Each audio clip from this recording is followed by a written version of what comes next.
ಓಂ ಸದ್ಗುರು ಶ್ರೀ ಶುದ್ಧ ಬ್ರಹ್ಮಣೇ ನಮಃ. ಸಮಸ್ತ ಶುದ್ಧ ಬ್ರಹ್ಮ ಸ್ವರೂಪರೇ, ತಮ್ಮೆಲ್ಲರಿಗೂ ಅನಂತ ಅನಂತ ಪ್ರಣಾಮಗಳು. ಶ್ರೀ ಜಗದ್ಗುರು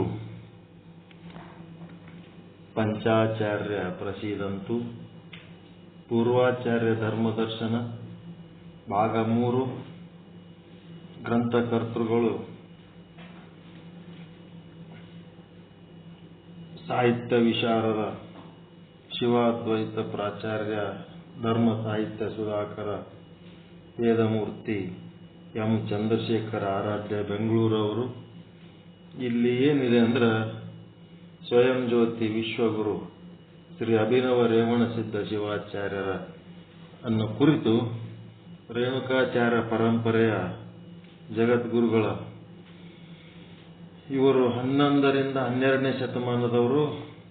ಇವರನ್ನು ಕುರಿತು ಮಾಡಿದ ಸಂಶೋಧನಾ ಗ್ರಂಥ ಇದು. ನಿನ್ನೆ ದಿವಸ ದೈವಿ ಕಾರುಣ್ಯದ ಶಿಶು ಯಾವ ರೀತಿ ಅಯೋನಿಜನಾಗಿ ಪ್ರಾಪ್ತಿಯಾಯಿತು ಈ ಜಗತ್ತಿಗೆ ಅನ್ನೋಂಥದ್ದು ಹೇಳಿದ್ರು. ಮುಂದೆ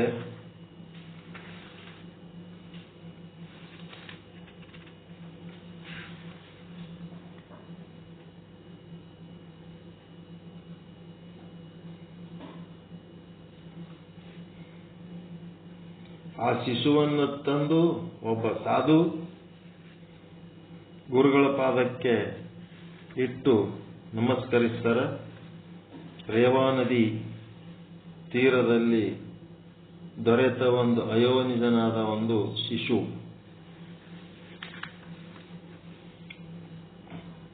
ಈ ಸಂದರ್ಭದಲ್ಲಿ ಜಗದ್ಗುರು ಶ್ರೀ ಮರುಳಾರಾಧ್ಯ ಶಿವಾಚಾರ್ಯರ ಅವತಾರದ ಸಮಾಪ್ತಿ ಕಾಲದಲ್ಲಿ ನಡೆದ ಅದ್ಭುತ ಘಟನೆಯನ್ನ ನೆನೆಯುವುದು ಔಚಿತ್ಯಪೂರ್ಣವಾಗಿದೆ. ಆ ಮಗುವನ್ನು ತಂದು ಗುರುಗಳ ಪಾದಕ್ಕೆ ಇಟ್ಟಾಗ ಆ ಸಂದರ್ಭದಲ್ಲಿ ಇದೊಂದು ನೆನೆಸ್ಬೇಕಂತೆ. ಜಗದ್ಗುರು ಮರುಳಾರಾಧ್ಯ ಶಿವಾಚಾರ್ಯರ ಅವತಾರದ ಸಮಾಪ್ತಿ ಕಾಲದಲ್ಲಿ ನಡೆದ ಘಟನೆ, ಅದ್ಭುತ ಘಟನೆಯನ್ನು ನೆನೆಯುವುದು ಔಚಿತ್ಯಪೂರ್ಣವಾಗಿದೆ.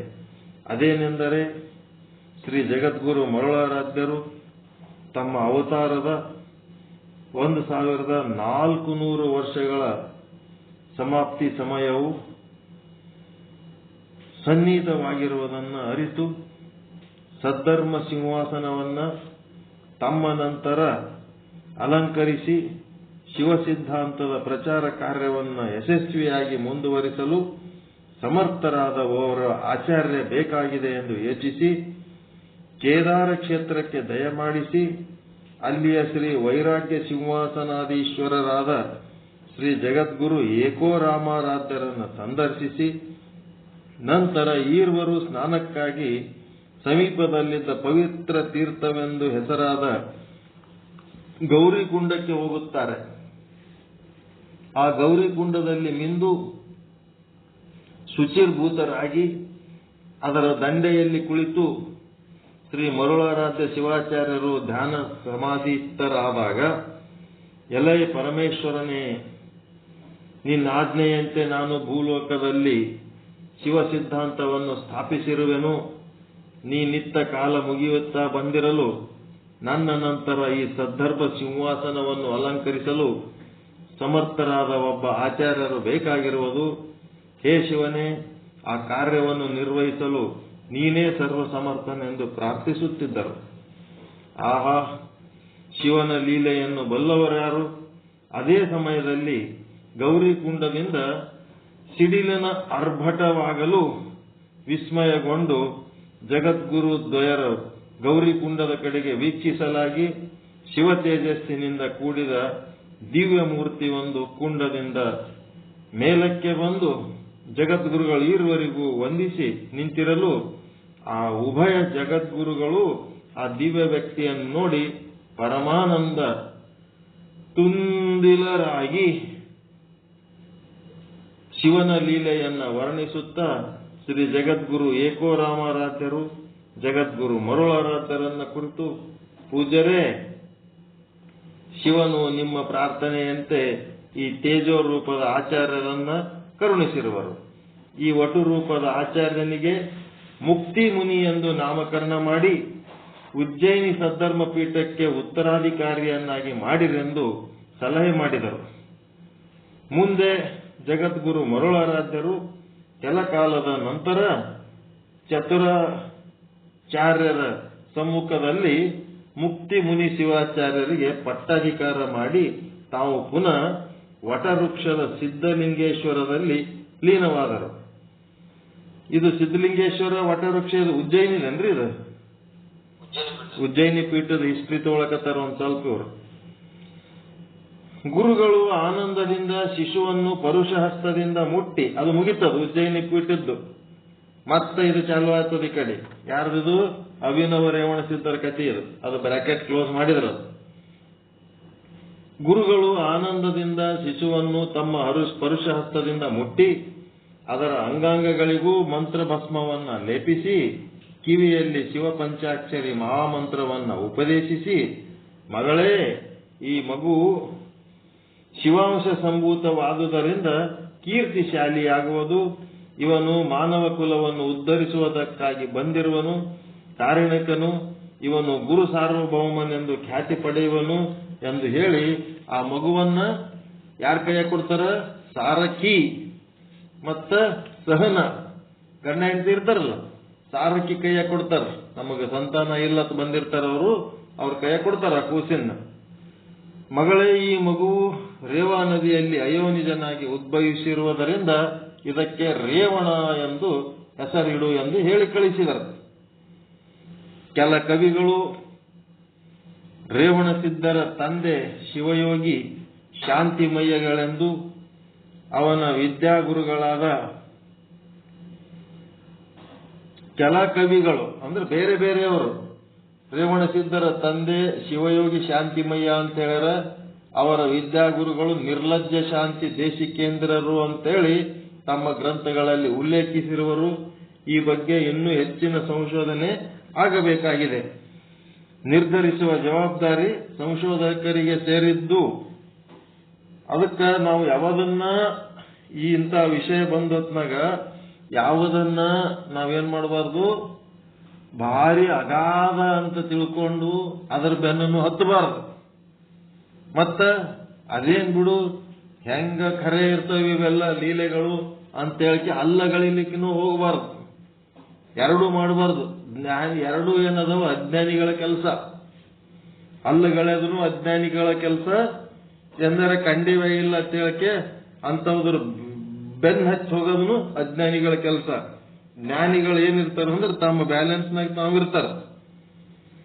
ಯಾವುದು ಅಲ್ಲಗಳಿಲಕ್ಕೆ ಹೋಗಲ್ಲ, ಯಾವುದನ್ನು ಭಾರಿ ದೊಡ್ಡ ಘನವಂತವಾದಂತ ವಸ್ತು ಅಂತೇಳಿ ಯಾರು ಹಂಗ ಅನ್ನಂಗಿಲ್ಲ. ಅದಕ್ಕೆ ಸ್ವಾಮಿ ವಿವೇಕಾನಂದರು ಹೇಳ್ತಾರ, ನಿಮ್ಮ ಅನುಭವಕ್ಕೆ ಏನು ಬಂದಿಲ್ಲ ಅದರ ಬಗ್ಗೆ ನೀವು ಅಲ್ಲಗಳಿಲಿಕ್ಕೆ ಹೋಗ್ಬೇಡ್ರಿ. ನಿಮಗೆ ತಿಳಿದಿಲ್ಲ ಅಂತ ಹೇಳಕ್ಕೆ ಅದು ಇಲ್ಲ ತನ್ನಕ್ಕೆ ಹೋಗ್ಬೇಡ್ರಿ. ಮತ್ತೆ ನಿಮಗೇನೋ ಭಾರಿ ಸ್ಪೆಷಲ್ ತಿಳಿದದ ಅಂತೇಳಿ ಅದನ್ನೇ ಭಾರಿ ದೊಡ್ಡದು ಮಾಡಿ ಜಗತ್ತಿನಾಗ ಎಲ್ಲರ ಮೇಲೆ ಅದರದೇ ಪ್ರಭಾವ ಬೀರ್ಲಕ್ಕೂ ಹೋಗ್ಬೇಡ್ರಿ. ನಿಮ್ಗೇನು ಅನುಭವ ಆಗ್ಯದ, ನಿಮ್ಗೇನು ಅರಿವಾಗ್ಯದ ಅದರ ಆನಂದದಾಗ ಮಾತ್ರ ನೀವಿರ್ರಿ. ಹೊರತು ಇನ್ನೊಬ್ಬರು ತಂಟೆಗೆ ಹೋಲಕ್ ಹೋಗ್ಬೇಡ್ರಿ. ನಿಮ್ ಸಾಧನೆ ನೀವು ಮಾಡ್ರಿ. Indian saints can sit into the diamond and they can pass through the eye of needle ಅಂತ by the fantastic of power of their yoga ಅಂತ ಹೇಳಿ ಸ್ವಾಮಿ ವಿವೇಕಾನಂದರು ಹೇಳ್ತಾರೆ. ಭಾರತದ ಸಂತರು ಎಂಥವ್ರದಾರಂತಂದ್ರ ಸೂಜಿಯ ಕಣ್ಣೊಳಗಿಂದ ಈ ಕಡೆಯಿಂದ ಆ ಕಡೆ ಪಾರಾಗಂತವ್ರು ಅದಾರ. ಸೂಜಿಗಿಂದ ಕಣ್ಣಿರ್ತದಲ್ರಿ, ಆ ಕಣ್ಣೊಳಗಿಲಿಂತ ಈ ಕಡೆ ಆ ಕಡೆ ಪಾರಾಗಂತ ಯೋಗಿಗಳದಾರ ನಮ್ಮ ಭಾರತೀಯ ಸಂತರು. ಮತ್ತೆ ಹೆಂಗದಾರ, ಇಡೀ ವಿಶ್ವದೊಳಗೆ ಅತ್ಯಂತ ಕಠಿಣವಾದ ವಸ್ತು ಯಾವುದು ಅಂದ್ರೆ ವಜ್ರ.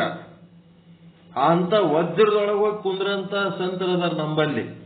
ಅಂತ ಯೋಗಿಗಳದಾರ. By the fantastic power of their yoga, ಅದ್ಭುತವಾದಂತ ಯೋಗ ಶಕ್ತಿಯಿಂದ ಅವರು ವಜ್ರದ ಒಳಗೆ ಹೋಗಿ ಕೂಡಬಲ್ಲರು, ಮತ್ತೇನ್ ಮಾಡಬಲ್ಲರು, ಸೂಜಿಯ ಕಣ್ಣೊಳಗಿಂದ ಈ ಕಡೆಯಿಂದ ಆ ಕಡೆ ಪಾಸ್ ಆಗಂತ ಶಕ್ತಿನೂ ನಮ್ಮ ಯೋಗಿಗಳಿಗದ.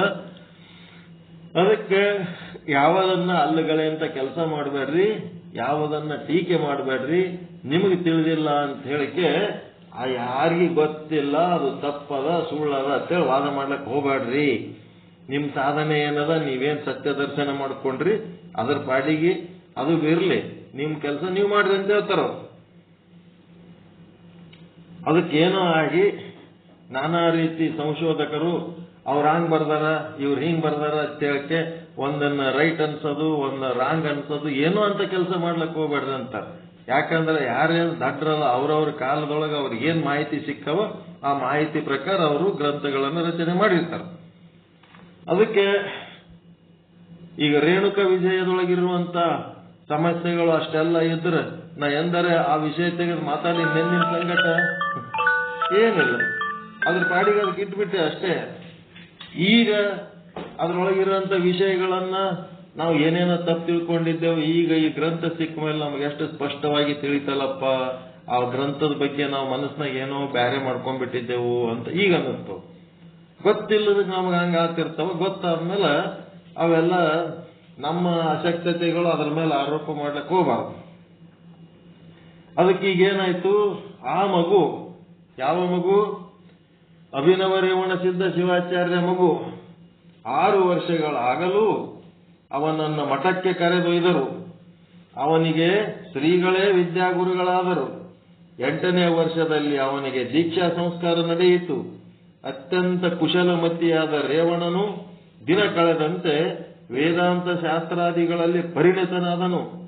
ಯಾವನ ಕೃಪಾ ಕಟಾಕ್ಷದಿಂದ ದರಿದ್ರನು ಧನವಂತನಾಗುವನೋ, ಮೂಕನು ವಾಗ್ಮಿಯಾಗುವನೋ, ಅಜ್ಞಾನಿ ಸುಜ್ಞಾನಿಯಾಗುವನೋ, ರೋಗಿಯು ನಿರೋಗಿಯಾಗುವನೋ, ನಾಸ್ತಿಕನು ಆಸ್ತಿಕನಾಗುವನೋ, ಪಾಮರನು ಪಂಡಿತನಾಗುವನೋ, ಇಂಥ ಕಾರಣಿಕ ಶಿಶುವಾದ ರೇವಣನು ಬ್ರಹ್ಮ ತೇಜಸ್ವಿಯೂ ಶಿವವಿದ್ಯಾ ಪಾರದೃಶ್ವನು, ಶಿವಭಕ್ತರ ಕಣ್ಣಿಗೆ ಸುಧಾಕರನು ಆಗಿರುವುದನ್ನು ನೋಡಿ ಶ್ರೀ ಮಹಾದೇವ ದೇಶಿಕೇಂದ್ರ ಶಿವಾಚಾರ್ಯರು ಹಿಗ್ಗುತ್ತಾ ಆಹಾ ಆಹಾ, ಈತನು ಅಂಥ ಬಾಲ್ಯದಲ್ಲಿಯೇ ಋಗ್ಗಾದಿ ವೇದಗಳನ್ನ, ಷಡಂಗಗಳನ್ನ, ಕಾಮಿಕಾದಿ ಆಗಮಗಳನ್ನ, ಸಕಲ ಶಾಸ್ತ್ರಗಳನ್ನ ಪ್ರಾಕೃತ ಜನಗಳಂತೆ ಅಭ್ಯಾಸ ಮಾಡದೆಯೇ ತಾನಾಗಿಯೇ ಸಂಪೂರ್ಣವಾಗಿ ಅರಿತಿರುವನು. ನಾವೆಲ್ಲ ಓದಿ ಬರೆದು ನೀವ್ ಹಿಂಗ್ ತಿಳ್ಕೊತೀವಲ್ಲ, ಹಿಂಗಿಲ್ಲ. ಅವನು ತಾನು ಮೊದಲು ತಿಳ್ಕೊಂಡೇ ಬಂದನು, ಎಲ್ಲ ತಾನಾಗಿ ಅರಿತಿರುವನು. ಈತನ ಬಾಲಲೀಲೆಗಳಾದರೇನೋ ವಿಲಕ್ಷಣವಾಗಿರುವವು. ಲಿಂಗಾಂಗ ತತ್ವ ವಿಚಾರವೇ ಈತನ ಆಟವಾಗಿದೆ. ಶಿವನ ಲೀಲಾವಳಿಗಳನ್ನು ವರ್ಣಿಸುವುದೇ ಈತನ ವಿನೋದ ಕಥೆಯಾಗಿದೆ. ಇವನು ಸ್ವಭಾವತಃ ಬ್ರಹ್ಮ ತೇಜಸ್ವಿಯಾಗಿ ಶಿವಜ್ಞಾನ ಸಂಪನ್ನನಾಗಿದ್ದರೂ ಗುರು ಉಪದೇಶದಿಂದ ಇತೋಪ್ಯತಿಶಯವಾದ ತೇಜಸ್ಸನ್ನು ಹೊಂದಬೇಕಾಗಿದೆ ಎಂದು ಯೋಚಿಸಿ, ಅತಿಶಯವಾದ ಅಂತಂದ್ರ ಬಹಳ ಇನ್ನು ನಾನು ಕಲಿಬೇಕು, ಬಹಳ ತಿಳ್ಕೋಬೇಕಂತ ಯೋಚಿಸಿ ಶಿವನ ಮಾನಸ ಪುತ್ರನಾದ ರೇವಣನನ್ನು ಕುರಿತು, ಕುಮಾರ, ನೀನು ಲೌಕಿಕ ಪುರುಷನಂತೆ ಮಲಯ ಆವೃತವಾದ ಪಾಂಚಭೌತಿಕ ಶರೀರ ಆಗದೆ ದಿವ್ಯ ದೇಹಧಾರಿಯಾಗಿ ರೇವಾ ನದಿಯ ಗರ್ಭದಿಂದ ಅವತರಿಸಿವೆ. ಆದ್ದರಿಂದ ಸ್ವಭಾವತಃ ನಿನ್ನಲ್ಲಿ ಬ್ರಹ್ಮ ವರ್ಚಸ್ಸು ತುಂಬಿ ತುಳುಕುತ್ತಿದೆ. ನೀನು ಕೇವಲ ಶಿವನ ಪೂರ್ಣ ಅಂಶನಾದುದರಿಂದ ನಿನ್ನಾತ್ಮವು ಸದಾ ಶಿವಾಭಿಮುಖವಾಗಿಯೇ ಇರುವುದು. ನಿನ್ನ ಮನಸ್ಸು ಸದಾ ಶಿವಸ್ತುತಿ, ಶಿವಧ್ಯಾನ, ಶಿವಾರ್ಚನೆಗಳಲ್ಲಿಯೇ ವಿವರಿಸುತ್ತಿರುವುದು. ಆದ್ದರಿಂದ ನಿನಗೆ ಶಿವಾದ್ವೈತ ದರ್ಶನದ ಉಪದೇಶದ ಅಗತ್ಯ ಅಷ್ಟಾಗಿರುವುದಿಲ್ಲ. ಇವೆಲ್ಲ ನಿನಗೆ ಹೇಳೋ ಅವಶ್ಯಕತೆ ಇಲ್ಲಪ್ಪ. ಆದರೂ ಶಾಸ್ತ್ರವಿಧಿಯನ್ನು ಅತಿಕ್ರಮಿಸಬಾರದೆಂದು ನಿಯಮವಿರುವುದರಿಂದ ನಿನಗೆ ತತ್ವೋಪದೇಶ ಮಾಡಬೇಕಾಗಿದೆ. ಗುರುಗಳು ಉಪದೇಶ ಮಾಡ್ಬೇಕಾದ್ರ ನಿನಗ ಏನು ಗೊತ್ತಿಲ್ಲದವನಿಗೆ ಉಪದೇಶ ಮಾಡಬೇಕು. ನಾವು ನೀನೆಲ್ಲ ತಿಳ್ಕೊಂಡು ಬಂದಿದಿ ಅಂತವನಿಗೆ ನಾವು ಸುಮ್ಮ ಶಾಸ್ತ್ರದ ಕಾರಣ ನಾನು ನಿನಗೆ ಉಪದೇಶ ಕೊಡ್ಬೇಕೆ ಆಗ್ಯದ ಹೊರತು ನೀನೆಲ್ಲ ಬಲ್ಲವನದಿಯಪ್ಪ ಅಂತ ಗುರುಗಳು ಹೇಳಕತ್ತಾರ. ರೇವಣನು ಗುರುಗಳ ಪಾದಗಳಿಗೆ ಎರಗಿ, ಗುರು ಸಾರ್ವಭೌಮನೇ, ತಮ್ಮಿಂದ ಈವರೆಗೂ ನಿರೂಪಿಸಲ್ಪಟ್ಟ ಉಕ್ತಿಗಳೆಲ್ಲವೂ ನನ್ನಲ್ಲಿ ಹೊಸ ಚೈತನ್ಯವನ್ನು ಮೂಡಿಸಿವೆ. ಸೂರ್ಯನ ಸನ್ನಿಧಿಯಲ್ಲಿ ದೀಪದ ಪ್ರಭಾವವೆಷ್ಟರದು. ನನ್ನಲ್ಲೇನಾದರೂ ಕಿಂಚಿತ್ ಸದ್ಗುಣವಿದ್ದರೆ ಅದು ತಮ್ಮ ಸಾಹಚರ್ಯದಿಂದ ಬಂದುದಲ್ಲದೆ ಅನ್ಯತಾ ಅಲ್ಲ. ನನ್ನ ಬಲ್ಲಿ ಏನಾರ ಒಂದು ಬ್ರಹ್ಮ ತೇಜಸ್ಸು ಸದ್ಗುಣ ಇತ್ತಂತಂದ್ರ ಅದು ನಿಮ್ಮ ಜೊತೆಗೆ ಇದ್ದದ್ದಕ್ಕೆ ಬಂದದೆ ಹೊರತು ಅದು ನಾನು ಸ್ವಂತದ್ದಲ್ಲ. ಎಷ್ಟು ಚಂದ ವಿನಯದಿಂದ ಹೇಳ್ತಾನೆ ನೋಡ್ರಿ. ಸಂಸ್ಕಾರವಿಲ್ಲದ ಬಾಲಕನಾದ ನನ್ನಲ್ಲಿ ಏನಿದ್ದರೆ ಏನು ಸಾರ್ಥಕ? ಸರ್ವಕ್ಕೂ ಗುರುಪದೇಶವೇ ಮೂಲಭೂತವಾಗಿದೆ. ಆದ್ದರಿಂದ ಗುರುದೇವ, ತಾವು ನನ್ನಲ್ಲಿ ಪೂರ್ಣ ಕೃಪಾ ಕಟಾಕ್ಷವನ್ನಿಟ್ಟು ನಿಮ್ಮ ಕರಸಂಜಾತನಾದ ನನಗೆ ಕೃಪೆ ಮಾಡಿ ಉಭಯ ಸಂಸ್ಕಾರಗಳ ದ್ವಾರ ಪರಶಿವ ಬ್ರಹ್ಮ ತತ್ವೋಪದೇಶವನ್ನ ಮಾಡಿ ಅದರ ರಹಸ್ಯವನ್ನು ಅರಿವಿ ಉದ್ಧರಿಸಬೇಕೆಂದು ಪ್ರಾರ್ಥಿಸಲು ಶ್ರೀ ಮಹಾದೇವ ದೇಶಿಕೇಂದ್ರ ಶಿವಾಚಾರ್ಯರು ಸಂತೋಷಗೊಂಡು ಗುರು ಶಿಷ್ಯ ನ್ಯಾಯವನ್ನು ಅತಿಕ್ರಮಿಸದೆ ಸ್ವಾಭಾವಿಕವಾದ ವಿಧೇಯತೆಯನ್ನ ರೇವಣನು ತೋರಿಸುತ್ತಿರುವನು. ಮಾಸ್ಟರ್ಗಿಂತ ಹೆಚ್ಚು ಗೊತ್ತಿದ್ದರೂ ಸಹಿತ ಅವನೇನು ಗೊತ್ತಿರ್ಲಾರ್ದಂಗ ಗುರುಗಳ ಹತ್ರ ವಿನಯದಿಂದ ಅವ್ರು ಏನ್ ಹೇಳ್ತಾರ ಎಲ್ಲ ಕಲೀಲಕತ್ತಾನ. ಈ ರೀತಿ ಒಬ್ಬ ಅದ್ಭುತವಾದಂತ ಶಿಷ್ಯ ಸಿಕ್ಕದ್ದು ನೋಡಿ ಗುರುಗಳಿಗೆ ಪರಮ ಸಂತೋಷ. ಚಿತ್ತರಾಗಿ ತಲೆ ತೂಕುತ್ತಾ ಒಂದು ಶುಭ ಮುಹೂರ್ತವನ್ನು ನಿಶ್ಚಯಿಸಿ ವಿದ್ಯುಕ್ತವಾಗಿ ಉಭಯ ಸಂಸ್ಕಾರಗಳನ್ನೆಸಗಿ ಅಷ್ಟಾವರಣ, ಪಂಚಾಚಾರ, ಶಟಸ್ಥಲಗಳ ತ್ರಿವೇಣಿ ಸಂಗಮ ರೂಪದ ಶಕ್ತಿ ವಿಶಿಷ್ಟಾದ್ವೈತ ಸಿದ್ಧಾಂತದ ಉಪದೇಶ ಮಾಡಲು ಉದ್ಯುಕ್ತರಾಗಿ, ಎಲೈ ಶಿವಕುಮಾರ ಶ್ರೇವಣನೇ, ಸಾವಧಾನದಿಂದ ಕೇಳು. ಋಗ್ಗಾದಿ ವೇದಗಳಲ್ಲಿ ಯಜುರ್ವೇದವು, ಅದರಲ್ಲಿ ಪಂಚಾಕ್ಷರಿ ಮಹಾಮಂತ್ರವು ಹೇಗೆ ಶ್ರೇಷ್ಠವಾಗಿರುವುದೋ ಹಾಗೆಯೇ 33 ಕೋಟಿ ದೇವತೆಗಳಲ್ಲಿ ಸೃಷ್ಟಿಕರ್ತನಾದ ಬ್ರಹ್ಮನು, ಅವನಿಗಿಂತ ಸ್ಥಿತಿಕರ್ತನಾದ ನಾರಾಯಣನು, ಅವನಿಗಿಂತ ಲಯಕರ್ತನಾದ ರುದ್ರನು ಶ್ರೇಷ್ಠನಾಗಿರುವನು. ನೋಡ್ರಿ, ಒಬ್ರಿಗೊಬ್ಬರು ಹೆಂಗ್ ಹೇಳಿರಿ. ಮೊದಲ 33 ಕೋಟಿ ದೇವತೆಗಳು, ಆ 33 ಕೋಟಿ ದೇವತೆಗಳಿಗಿಂತ ಶ್ರೇಷ್ಠ ಯಾರು? ಬ್ರಹ್ಮ. ಆ ಬ್ರಹ್ಮನ ಮೇಲೆ ಯಾರು?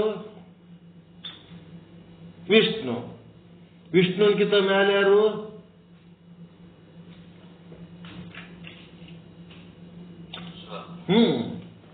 ರುದ್ರ. ಲಯಕರ್ತ ರುದ್ರ. ಈ ರೀತಿ ಶ್ರೇಷ್ಠದ. ನ ಗುರುರೋಧಕಂ ಎಂದು ನಾಸ್ತಿ ತತ್ವಂ ಗುರೋಪರಂ ಎಂಬ ಶ್ರುತಿ ಪ್ರಮಾಣದಂತೆ ಈ ಭವಸಾಗರವನ್ನು ದಾಟಿಸಲು ಶ್ರೋತ್ರಿಯ ಬ್ರಹ್ಮನಿಷ್ಠನಾದ ಗುರುವೊಬ್ಬ ಸರ್ವ ಸಮರ್ಥನು. ಆದ್ದರಿಂದ ಸದ್ಗುರುವನ್ನು ಆಶ್ರಯಿಸಿ ಕೃತಾರ್ಥನಾಗಬೇಕು.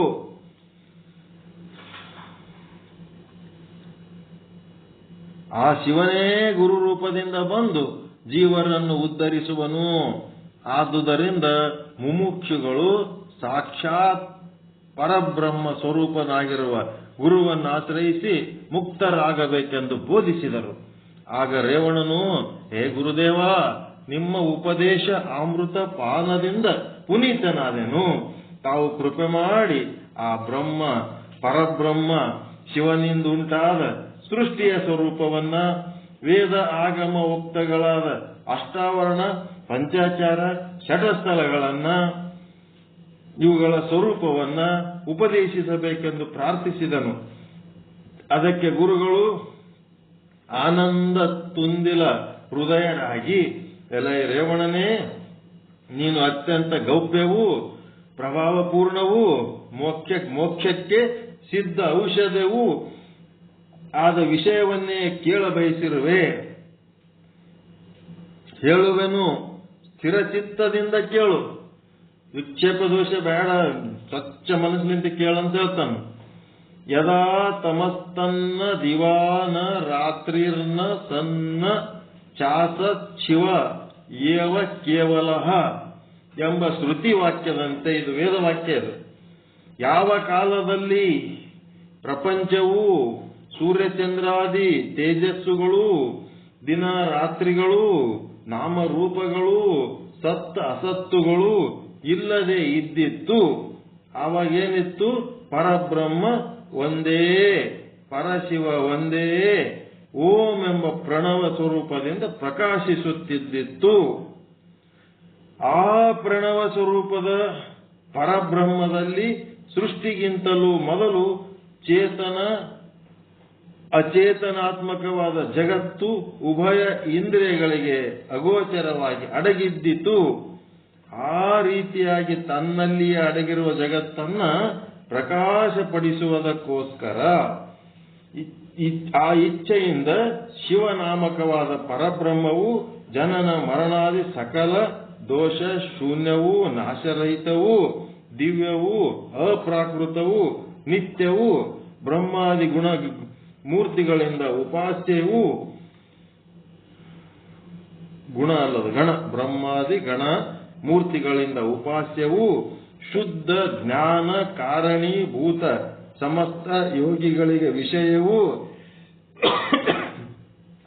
ಕೋಟಿ ಸೂರ್ಯ ಸಮಾನ ಪ್ರಕಾಯುಷ್ಯಯುತವೂ ಆನಂದ ಸ್ಫೂರ್ತಿಯುತವೂ ಆದ ಒಂದಾನೊಂದು ಸ್ವರೂಪವನ್ನು ಧರಿಸಿತು.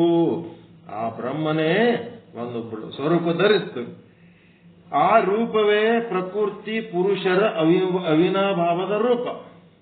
ನಂತರ ಪರಬ್ರಹ್ಮ ಶಿವನು ಬ್ರಹ್ಮಾಂಡವನ್ನು ಸೃಷ್ಟಿ ಮಾಡುವ ಇಚ್ಛೆಯುಳ್ಳವನಾಗಿ, ಯಾತೇ ರುದ್ರ ಶಿವಾತನೋ ಘರ ಪಾಪ ಕಾಶಿನಿ ಎಂಬ ವೇದೋಕ್ತಿಯಂತೆ ಆ ಆಕೃತಿಯ ಒಂದಂಶ ಜ್ಯೋತಿರ್ಲಿಂಗ ರೂಪವನ್ನು ಧರಿಸಿತು. ಆ ಜ್ಯೋತಿರ್ಲಿಂಗವೇ ಪಂಚಸಾಧಾಕ್ಯ ರೂಪವನ್ನು ತಾಳಿತು. ಆ ಶಿವನ ಪಂಚವದನಗಳು ಪ್ರಕಟವಾದವು. ಅವೇ ಸದ್ಯೋಜಾತ, ವಾಮದೇವ, ಅಘೋರ, ತತ್ಪುರುಷ, ಈಶಾನ ಅಂತೇಳಿ 5 ಮುಖಗಳಾದವು. ಆ ಪಂಚಮುಖಿ ಪರಬ್ರಹ್ಮ ಶಿವನು ತಾನು ಸೃಷ್ಟಿಸಲು ಇಚ್ಛಿಸಿದ ಬ್ರಹ್ಮಾಂಡದ ಸೃಷ್ಟಿ ಸ್ಥಿತಿ ಲಯ ಕಾರ್ಯಗಳನ್ನು ನಿರ್ವಹಿಸಲು ಸಮರ್ಥರಾದಂಥ ತ್ರಿಮೂರ್ತಿಗಳನ್ನು ಸೃಷ್ಟಿಸಿದನು. ದಕ್ಷಿಣಾಂಗೇ ಸೃಜತ್ ಪುತ್ರಂ ಬ್ರಹ್ಮಾಣಂ ವಾಮತೋ ಹರಿ ಮಧ್ಯದೇಹೇ ಮಹೇಶಾನಾಂ ತ್ರಿಪುತ್ರ ನ ಸೃಜದ್ವಿಜಃ ಎಂಬ ಶಿವಪುರಾಣೋಕ್ತಿಯಂತೆ ತನ್ನ ಬಲಭಾಗದಿಂದ ಬ್ರಹ್ಮನನ್ನ, ಎಡಭಾಗದಿಂದ ಹರಿಯನ್ನ, ಮಧ್ಯಭಾಗದಿಂದ ಮಹೇಶನನ್ನ ಸೃಷ್ಟಿಸಿ ಬ್ರಹ್ಮನನ್ನು ಕುರಿತು, ಎಲೈ ಬ್ರಹ್ಮನೇ, ಚರಾಚರಾತ್ಮಕವಾದ ಬ್ರಹ್ಮಾಂಡವನ್ನು ನೀನು ಸೃಷ್ಟಿಸೆಂದು ಆಜ್ಞಾಪಿಸಿದನು. ಬ್ರಹ್ಮನು ನಾನಾ ವಿಧದಿಂದ ಸೃಷ್ಟಿ ಮಾಡಲು ಪ್ರಯತ್ನಿಸಿ ವಿಫಲನಾಗಿ ಪರಮೇಶ್ವರನನ್ನು ಕುರಿತು, ನಮಸ್ತೆ ದೇವಾ ದೇವೇಶ, ನಮಸ್ತೆ ಕರುಣಾಕರ, ಅಸ್ಮದ ಆದಿ ಜಗಜ್ಜಾಲ ನಿರ್ಮಾಣ ವಿದುಷು ಕ್ಷಮ, ಉಪಾಯಂ ವದಮೇ ಶಂಭೋ ಜಗತ್ಸೌಷ್ಟ್ರೌ, ಜಗತ್ಪತೆ ಸರ್ವಜ್ಞ ಸರ್ವಶಕ್ತ ಸರ್ವಕರ್ತ ಸನಾತನಂ ಅಂತೇಳಿ ಇದು ರೇಣುಕ ಗೀತೆ ಅಂತ ಒಂದು ಗ್ರಂಥ. ರೇಣುಕ ಗೀತೆ ಒಳಗಿನ ಶ್ಲೋಕ ಇದೆ. ಎಲೈ ದೇವಾದಿ ದೇವನೇ, ನಿನ್ನ ಆಜ್ಞೆಯಂತೆ ಜಗನ್ನಿರ್ಮಾಣ ಕಾರ್ಯದಲ್ಲಿ ಜಯಶಾಲಿ ಆಗಲಿಲ್ಲ. ಆದ್ದರಿಂದ ಜಗತ್ಪಿತನೇ, ನೀನೇ ಸರ್ವಜ್ಞನು, ಸರ್ವಶಕ್ತಿಯನು, ಸಮನ್ವಿತನು, ಸರ್ವಕರ್ತನು, ತ್ರಿಮೂರ್ತಿಗಳ ಕರ್ತೃ ಆಗಿರುವುದರಿಂದ ನನಗೆ ಲೋಕ ನಿರ್ಮಾಣ ಉಪಾಯವನ್ನು ಕೃಪೆ ಮಾಡಿ ಬೋಧಿಸೆಂದು ಪ್ರಾರ್ಥಿಸಿದನು. ಪ್ರಸನ್ನನಾದನು ಶಿವನು. ಅದಕ್ಕೇನಾಯ್ತು? ಬ್ರಹ್ಮಗ ಸೃಷ್ಟಿ ಮಾಡಿ ನೀ ಸೃಷ್ಟಿ ಕಾರ್ಯ ಮಾಡಪ್ಪ ಅಂತಂದ್ರ ಅವ ಏನೇನೋ ಸರ್ಕಸ್ ಮಾಡಿದ್ರೆ ಏನು ಹುಟ್ಲೇ ಇಲ್ಲ. ಅದಕ್ಕೆ ಮತ್ತೆ ಹೊಳ್ಳಿ ಶಿವನಿಗೆ ಹೋಗಿ ಪ್ರಾರ್ಥನೆ ಮಾಡ್ತಾನ ಬ್ರಹ್ಮ, ನೋಡಪ್ಪ ನಾನೇನ್ ಪ್ರಯತ್ನ ಮಾಡಿದೆ ಯಾವುದಕ್ಕೆ ಕೆಲಸ ಆಗಲಿಲ್ಲ, ನೀ ನನಗೆ ಸೃಷ್ಟಿ ಕಾರ್ಯ ಹ್ಯಾಂಗ್ ಮಾಡ್ಬೇಕು ಅಂತೇಳಿ ಒಂದ್ಸಾರಿ ಪ್ರಾಕ್ಟಿಕಲ್ ಆಗಿ ಮಾಡಿ ತೋರಿಸು, ಬರೇ ತೇರಿ ಹೇಳಿವಾದ್ರೆ ನನ್ಗೇನು ಬರುವಲ್ದು ಅಂತ ಆದಾಗ ಇತ್ತೇವಂ ಪ್ರಾರ್ಥಿತ ಶಂಭು ಬ್ರಹ್ಮಣ ವಿಶ್ವಯೋನ್ಯನ್ ಸರ್ಜಾತ್ಮ ಸಮಪ್ರಖ್ಯಾನ್ ಸರ್ವಜ್ಞಾನ್ ಸರ್ವಶಕ್ತಿಕಾನ್ ಪ್ರಬೋಧ ಪರಮಾನಂದ ಪರಿವಾಹಿತಂ ಮಾನಸಾನ್ ಪ್ರಮಥಾನ್ ವಿಶ್ವ ನಿರ್ಮಾಣ ಪ್ರಳಯಾದಿ ವಿಧಿಕ್ಷಮಾನ್ ಎಂಬಂತೆ ತನಗೆ ಸಮಾನವಾದ ಪ್ರತಿಭೆಯುಳ್ಳವರು, ಸರ್ವಜ್ಞರು, ಪಂಚ ಸಾಧ್ಯಾಕ್ಯಗಳ ತತ್ವಗಳ ಒಡೆಯರು, ಪರಶಿವನ ಪಂಚ ಸಾಧಾಕ್ಯ ತತ್ವಗಳಿಂದ ಅಂದರೆ ಆಕಾಶ, ವಾಯು, ಅಗ್ನಿ, ಪೃಥ್ವಿ, ಜಲ ತತ್ವಗಳ ಪ್ರತೀಕವಾದ ಸದ್ದೋಜಾತಾದಿ ಪಂಚವದನಗಳಿಂದ ಶ್ರೀ ರೇಣುಕಾದಿ ಪಂಚಾಚಾರ್ಯರನ್ನು ಸೃಷ್ಟಿಸಿದನು. ಇವರು ಫಸ್ಟ್ ಸೃಷ್ಟಿಯಾದವರು. ಇವರು ಬ್ರಹ್ಮನಿಂದ ಸೃಷ್ಟಿಕರ್ತ ಬ್ರಹ್ಮ, ತ್ರಿಮೂರ್ತಿಗಳ ಪೈಕಿ ಸೃಷ್ಟಿಕರ್ತ ಬ್ರಹ್ಮನಿಂದ ಸೃಷ್ಟಿ ಮಾಡುವ ಅಂತ ಹೇಳಕ್ಕೆ ಶಿವ ಹೇಳಿದ್ರೆ ಮಾಡ್ಲಕ್ ಬರಲಿಲ್ಲ. ಅದಕ್ಕೆ ಶಿವ ಏನ್ ಮಾಡದ, ತನ್ನ 5 ಮುಖಗಳಿಂದ 5 ಮಂದಿ ಸೃಷ್ಟಿ ಮಾಡಿ ತೋರಿಸಿದ. ಪಂಚಾಚಾರ್ಯರು ಬಂದರು ಎಂಬ ಭಾವ ಈ ಚರಾಚರಾತ್ಮಕವಾದ ಪ್ರಪಂಚದ ಎಲ್ಲಾ ಪ್ರಾಣಿಗಳಿಗೂ ಪಂಚಭೂತಾತ್ಮಕವಾಗಿರುವಂತ ಈ ಪಂಚತತ್ವಗಳು ಅವಶ್ಯಕವಾಗಿ ಬೇಕೇ ಬೇಕು. ಎಲ್ಲಿಯವರೆಗೆ ಪಂಚಭೂತಗಳು ಬೇಕೋ ಅಲ್ಲಿಯ ತನಕ ಪಂಚ ಸಾಧಾಕ್ಯ ತತ್ವಗಳು ಬೇಕು. ಈ ಪಂಚ ಸಾಧಾಕ್ಯ ತತ್ವಗಳ ಒಡೆಯರಾದ ಈ ಪಂಚ ಮಹಾ ಆಚಾರ್ಯರ ಅಸ್ತಿತ್ವವೇ ಆಕಾಶದಷ್ಟೇ ಆಗಲ್ಲ, ಸಮುದ್ರದಷ್ಟು ಆಳ, ಸೂರ್ಯಚಂದ್ರದಷ್ಟೇ ಪ್ರಕಾಶಮಾನವಾದದ್ದು, ವಾಯುವಿನಷ್ಟೇ ವಿಶಾಲ, ಪೃಥ್ವಿಯಷ್ಟೇ ಆಧಾರಭೂತ. ಈ ಪಂಚ ಸಾಧಾಕ್ಯ ತತ್ವಗಳು ಯಾವ ಮಾನವನಲ್ಲಿ ಆಗಲಿ ಪ್ರಾಣಿಯಲ್ಲಾಗಲಿ ಇರುತ್ತವೆಯೋ ಅಲ್ಲಿಯ ತನಕ ಈ ಪಂಚಾಚಾರ್ಯರ ಸ್ಮರಣೆ ಇರಲೇಬೇಕು. ನೋಡ್ರಿ, ಪಂಚಭೂತಗಳ ನಾವೇನು ಇಟ್ಟುಕೊಂಡು ಬದುಕಲಕತ್ತೀವಿ ಅಲ್ಲಿ ಪಂಚಾಚಾರ್ಯರ ಸ್ಮರಣೆ ಇರಬೇಕು. ಏಕೆಂದರೆ ತನ್ನ ಶರೀರವು ಪಂಚಭೂತಾತ್ಮಕವಾಗಿದ್ದು ನಾವು ನೆನೆಯದಿದ್ದರೂ ಅವರಿದ್ದೇ ಇರುವರು. ಪಂಚಭೂತಗಳ ರೂಪದಲ್ಲಿ ನಮ್ಮ ಶರೀರದಲ್ಲಿ ಅದರ, ಬ್ರಹ್ಮಾಂಡದಲ್ಲಿ ಅದರ. ಪಂಚಭೂತಗಳಿಗೆ ಪಂಚಾಚಾರ್ಯರಾಗ್ಯಾರ. ಸರ್ವಶಕ್ತಿ ಸಮನ್ವಿತರು, ಜ್ಞಾನಾನಂದಮಯ ಮನಸ್ಕರು, ಸರ್ವ ಸ್ವತಂತ್ರರು, ಜಗನ್ನಿರ್ಮಾಣ ಲಯಾದಿ ಕಾರ್ಯವಿಧಾನದಲ್ಲಿ ಸಮರ್ಥರು ಆದ ಶ್ರೀ ರೇಣುಕಾದಿ ಪಂಚಾಚಾರ್ಯರನ್ನು ತನ್ನ ಪಂಚಮುಖದಿಂದ ಸೃಜಿಸಿದರು. ಮೊದಲಿಗೆ ಪರಶಿವನು ವೇದಗಳನ್ನು, ಷಡಂಗಗಳನ್ನು, ಮೀಮಾಂಸಾದಿಗಳನ್ನ, ಶಾಸ್ತ್ರಗಳನ್ನ, ನ್ಯಾಯಶಾಸ್ತ್ರ, ಪುರಾಣಗಳನ್ನ, ಧರ್ಮಶಾಸ್ತ್ರ, 14 ವಿದ್ಯೆಗಳನ್ನ ಸೃಜಿಸಿದನು. ಮುಂದೆ ಏನೇನು ಸೃಷ್ಟಿ ಮಾಡಿದ ಅನ್ನೋದು ಹೇಳ್ಕೊತ ಹೋಗ್ತಾರೆ. ಪರಶಿವ ಹ್ಯಾಂಗ ಸೃಷ್ಟಿ ಮಾಡ್ದ, 5 ಮಂದಿ ಪಂಚಾಚಾರ್ಯರನ್ನ ಸೃಷ್ಟಿ ಮಾಡಿ ಆಮೇಲೆ ಪರಶಿವ ಏನ್ ಮಾಡ್ದ, ಈ ಎಲ್ಲ ಶಾಸ್ತ್ರಗಳನ್ನ ಸೃಷ್ಟಿ ಮಾಡ್ದ. ಮನುಷ್ಯರು ಹೆಂಗ್ ನಡ್ಕೋಬೇಕು ಈ ಭೂಮಿ ಮೇಲೆ ಹುಟ್ಟಿದ ಮೇಲೆ ಅಂದ್ರೆ ನೆಕ್ಸ್ಟ್ ಶಾಸ್ತ್ರಗಳು ಬೇಕಲ್ಲ.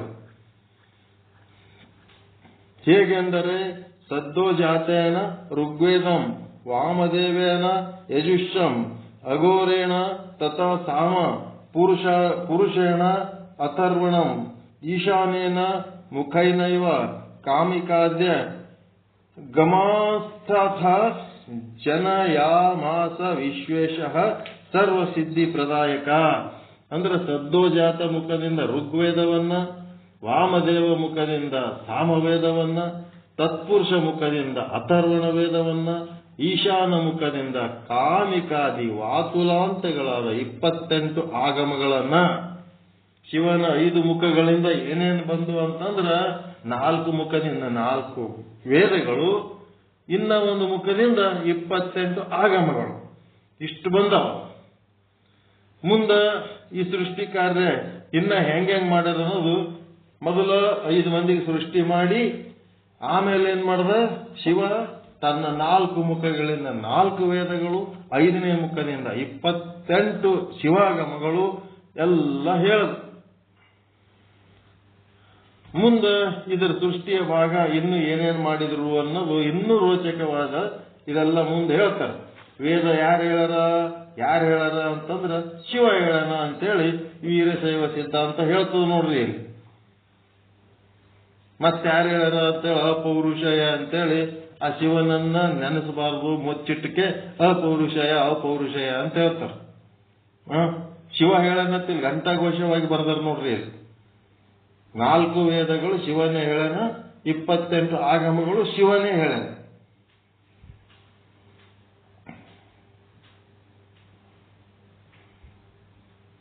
ಪಂಚ ಆಚಾರ್ಯರನ್ನು ಮೊದಲು ಸೃಷ್ಟಿ ಮಾಡಿದ್ದು ಶಿವನೇ ಸೃಷ್ಟಿ ಮಾಡಿ ಅವರಿಗೆಲ್ಲ ಇಂಥ ಶಾಸ್ತ್ರಗಳನ್ನ ಸೃಷ್ಟಿ ಮಾಡಿ ಕೊಟ್ಟನು. ಮುಂದೆ ಇದನ್ನು ತಗೊಂಡು ಬಳಸ್ಕೊಂಡು ನೀವು ಶಾಣ್ಯರಾರಿ ಲೋಕೋದ್ಧಾರದ ಕೆಲಸ ಮಾಡ್ರಿ ಅಂತೇಳಿ. ಈಗ ನಿಮ್ಗೆ ಶಕ್ತಿ ಬರ್ತದಿಲ್ಲ, ವೇದ ಯಾರು ಬರ್ದಾರ ಅಂದ್ರೆ ಶಿವ ಬರ್ದಾನ ಅಂತ ಹೇಳಕ್ ನಮ್ಮಲ್ಲಿ ಆಧಾರ ಅದ. ಅದಕ್ಕೆ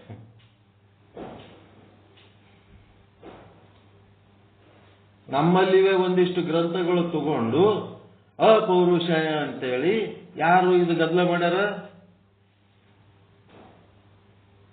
ದ್ರಾವಿಡರ ಸಾಹಿತ್ಯವನ್ನ ತಗೊಂಡು ದ್ರಾವಿಡರ ಹೆಸರನ್ನ ಮುಚ್ಚಾಕಿ ಆರ್ಯನ್ನರು ಇದು ನಮ್ಮ ಸಾಹಿತ್ಯ ಅನ್ನಂಗ ವೇದಗಳು ಅನ್ನಂಗ ವರ್ಣಿಸ್ಯಾರ. ಹೆಂಗದು? ವೇದಗಳು ಕೂಡ ಶಿವನ ಮುಖದಿಂದೇ ಬಂದಾವ ಅಂತೇಳಿ ಇಲ್ಲಿ ಆಧಾರ ಹೇಳಕತ್ತದ. ಮತ್ತೆ ಶ್ಲೋಕಗಳದಾವ, ಅವೇನು ಸಾಧಾರಣ ಶ್ಲೋಕ ಅಲ್ಲವು.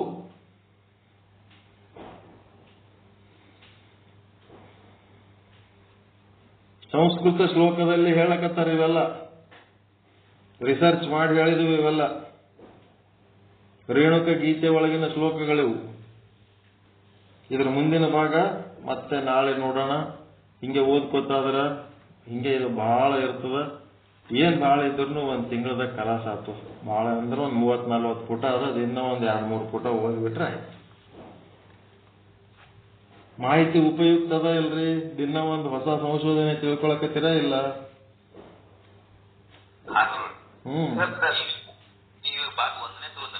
ಭಾಗ 3 ಭಾಗ 1ರಾಗ 2-3 ಏನು ಸಿಗಲ್ಲ. ಭಾಗ 2ರಾಗ ಭಾಗ 3 ಸಿಗಲ್ಲ.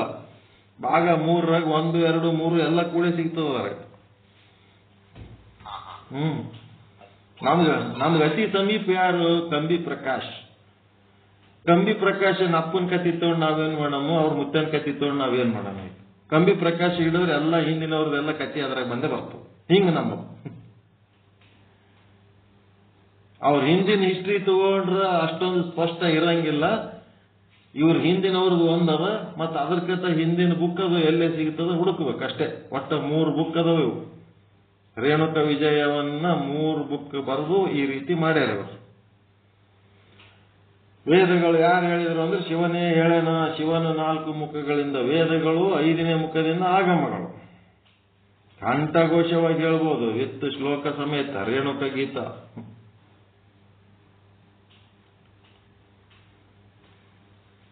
ಪೀಠಾಧಿಪತಿಗಳು ಇದನ್ನ ಜಾಗೃತ ಮಾಡಿ ಜನರಿಗೆ ತಿಳಿಸಿ ಹೇಳಿ ಜನರ ಬಳಿ ಶಕ್ತಿ ತುಂಬಬೇಕಾದ ಕೆಲಸ ಮಾಡಬಾರ್ದ್ರಿ? ಎಲ್ಲ ಮಠಾಧಿಪತಿಗಳು, ಪೀಠಾಧಿಪತಿಗಳು ಅವ್ರು ಮಾಡಬೇಕಾದ ಕರ್ತವ್ಯ ಹೌದಾ ಅಲ್ಲ? ಇದು ಏನೇನು ಇತಿಹಾಸ ತಮಗೂ ಗೊತ್ತಿಲ್ಲ, ಯಾರಿಗೂ ತಿಳ್ಕೊಳಕ್ ತಯಾರಿಲ್ಲ, ಯಾರಿಗೆ ಹೇಳಕ್ಕೂ ತಯಾರಿಲ್ಲ. ಇದೆಂತ ವಂಚಿತವಾದ ಸ್ಥಿತಿ ಅದ ನಮ್ಮ ಸಮಾಜದ ಗೊತ್ತದ. ಅದಕ್ಕೆ ನಮಗೆ ದುಃಖ ಆಗಿಬಿಡ್ತದ. ಯಾರಿಗೆ ಮರ್ಯಾದೆ ಕೊಡ್ಬೇಕಂತ ಮನಸ್ಸು ಬರಂಗಿಲ್ಲ. ಮಾಡಬೇಕಾದ ಕೆಲಸ ಮಾಡಿದ್ರೆ ಮರ್ಯಾದೆ ಸಿಗ್ತದೆ.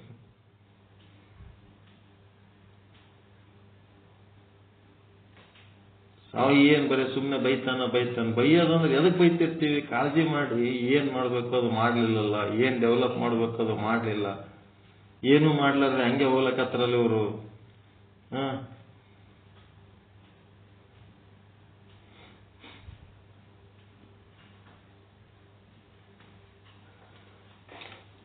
ಓಕೆ, ಇದ್ರ ಮುಂದಿನ ಭಾಗ ನೆಕ್ಸ್ಟ್. ಎತ್ತರದಿರ ಮಕ್ಕೊಂಡ್ರಿ ಎಲ್ಲರೂ ಎಷ್ಟು ಸಾಯಿಲ್ ಒಬ್ಬರದೇ ಬಾಯಿ ತೆಗೆದು ಮಾತಾಡಲ್ಲ ಇರಲ್ಲ.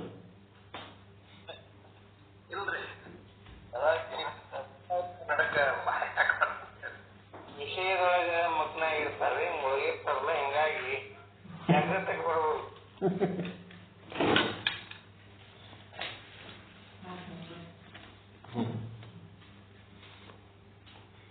ಓಕೆ. ಓಂ ಪೂರ್ಣಮದ ಪೂರ್ಣಮಿದಂ ಪೂರ್ಣಾತ್ ಪೂರ್ಣಮುದಚ್ಯತೆ ಪೂರ್ಣಸ್ಯ ಪೂರ್ಣಮಾದಾಯ ಪೂರ್ಣಮೇವಾವಶಿಷ್ಯತೆ. ಓಂ ಶಾಂತಿ ಶಾಂತಿ ಶಾಂತಿ. ವೇದಗಳು ಅಪೌರುಷಯ ಅಂತ ಹೇಳ್ತಿದ್ರು ಇಷ್ಟು ದಿವಸ, ವೇದಗಳು ಶಿವೋಕ್ತವಾಗಿವೆ ಅಂತ ಹೇಳಷ್ಟು ಧೈರ್ಯ ಬಂತಿಲ್ಲ ಇವತ್ತು.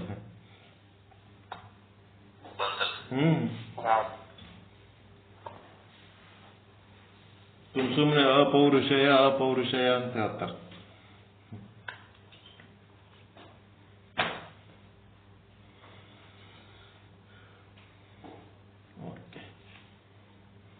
ಇವೆಲ್ಲ ಕೆಲವೊಂದು ಏನಂದ್ರೆ ತಮ್ಮ ಸಮಾಜದ್ದು ತಮ್ಮ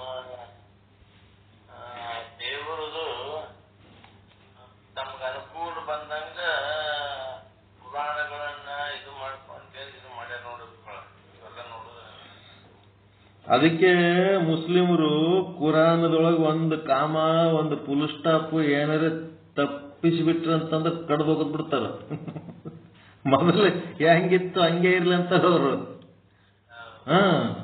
ಇವು ಏನಾಗ್ಯಾವ ಎಲ್ಲ ತಿದ್ದುಪಡಿ ಮಾಡ್ಲಿಕ್ಕೆ ತಡ್ಲ ಬಿಟ್ರ ಹೆಂಗ ಬೇಕು ಹಂಗೆ ಮಾಡಿಟ್ಟಾರ. ಅತ್ಯಂತ ಲೇಟೆಸ್ಟ್ ಮಾಡೆಲ್ ಮಾತೆ ಮಹಾದೇವಿ. ಮಾತೆ ಮಹಾದೇವಿಗೆ ಈ ಗ್ರಂಥಗಳ ಬಗ್ಗೆ ಸಂಪೂರ್ಣ ಮಾಹಿತಿ ಅದ. ಎಲ್ಲ ಓದಾಳಕಿ ಬಲ್ಲಿ ಎಲ್ಲ ಇತ್ತು, ಎಲ್ಲ ನಾಲೆಜ್ ಇತ್ತು. ಇದ್ರೂ ಸಹಿತ ಏನ್ ಮಾಡ್ತಿದ್ಳು, ವೀರಶೈವ ಸಾಹಿತ್ಯ ಅಂದ್ರ ನನ್ನ ಮುಂದೆ ಎಷ್ಟು ಸಾರಿ ಮಾತಾಡ, ಇವೆಲ್ಲ ಕಾಗಕ್ಕ ಗುಬ್ಬಕ್ಕನ ಕಥೆಗಳು ಅಂತಿದ್ಳು. ವೀರಶೈವ ಪಂಚಪೀಠದವರಿಗೆಲ್ಲ ಕಾಗಕ್ಕ ಗುಬ್ಬಕ್ಕನ ಕಥೆಗಳು ಇವೆಲ್ಲ. ಈ ಕಥೆಗಳು ಕೇಳಕ್ ನಾವೇನು ಉತ್ತರಲ್ಲ, ನಮಗ್ ಭಾರಿ ವೈಚಾರಿಕತೆ ಆದ, ನಮ್ಗ ಅದಕ್ಕೆ ಪ್ರೂಫ್ ಬೇಕು, ಅದು ಬೇಕು, ಇದು ಬೇಕಂತೇಳಿ ಏನೇನೋ ಒದರಾಡ್ಬಿಡ್ತಿದ್ವು. ಮತ್ತಾಕಿ ಸಂಗಟ ಕೂಡ್ಕೆ ನಾವು ಹೌದು ಒದರಾಡ್ತಿದ್ದೆವು. ಈ ಗ್ರಂಥಗಳ ಸಪೋರ್ಟ್ ನಮ್ಮಲ್ಲಿ ಇದ್ದಿದ್ದಿಲ್ಲಲ್ಲ. ನಾವು ಕಾಗಕ್ಕ ಗುಬ್ಬಕ್ಕ ಅಂದವ್ರೆ.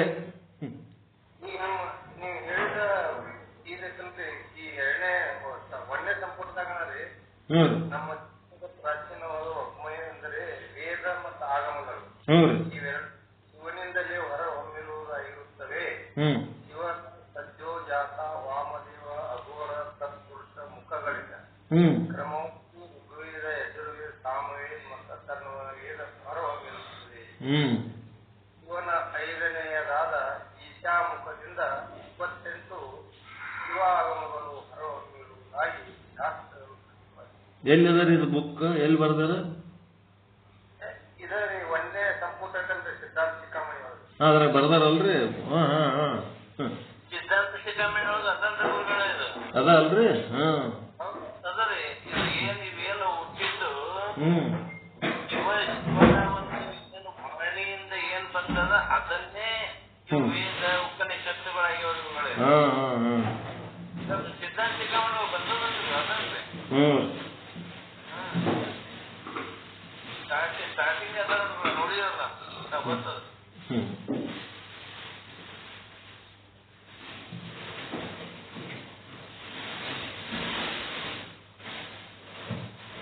ಅಗದಿ ಕ್ಲಿಯರ್ ಎದಕ್ಕ ವೇದಗಳಂತಾರೆ, ಎದಕ್ಕೆ ಉಪನಿಷತ್ತುಗಳಂದ್ರು, ಆಗಮಗಳು ಎದಕ್ಕೆ ಏನಂದ್ರು ಎಲ್ಲ ಡಿಟೇಲ್ ಕೊಟ್ಟಾರ್ರಿ ಅದ್ರ ನೋಡ್ರಿ.